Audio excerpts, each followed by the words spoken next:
est là pour lutter contre les violences sexistes, sexuelles faites aux femmes. Nous toutes parlent d'une lutte contre les violences de genre, sociales et d'État. D'autres organisations comme Europe Écologie Les Verts mettent l'accent sur la nécessité de donner les moyens pour lutter contre ces violences qui ne sont pas du tout à la hauteur actuellement. On parlait de 1 milliard, maintenant on est à 2 milliards selon les associations. Qu'est-ce que c'est pour toi cette journée? Cette journée, elle est symbolique. Elle devrait être déclinée tous les jours. Tous les jours, il y a des différentes formes de violences qui sont faites aux femmes jusqu'au féminicide. Tous les jours, je me bats au quotidien depuis des années. C'est pourquoi je pense que je suis en politique également, parce que c'est systémique et qu'il faut que cette prise de conscience, on y croit chaque année, on revient chaque année pour le dire et le crier haut et fort. Il faut vraiment qu'il y ait quelque chose qui soit de l'ordre de la prise de conscience générale. Effectivement, 1 milliard, 2 milliards, il y a besoin de mettre les moyens dans tous les sens du terme, les moyens financiers, les moyens humains et surtout la sensibilisation.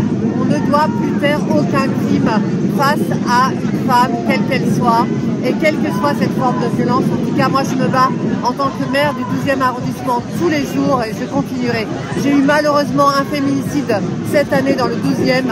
Ça arrive à tout le monde, attention, il faut vraiment qu'on prenne cette conscience que les femmes sont l'égalité des femmes doit être réelle et cette violence n'est plus acceptable en 2023.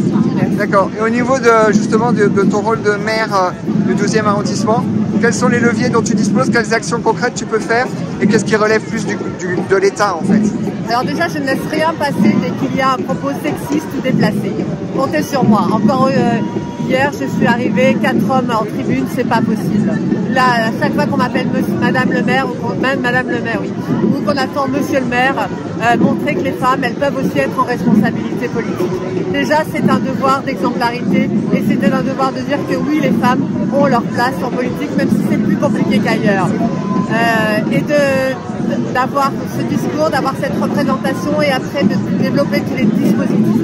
Moi, je crois à la sensibilisation, à l'information, à la formation dès le plus jeune âge, dans les crèches, avec un personnel formé, dans nos écoles. Je me bats tous les jours pour qu'effectivement cette égalité elle soit réelle, ce respect soit véridique et ces consentements soient acceptés.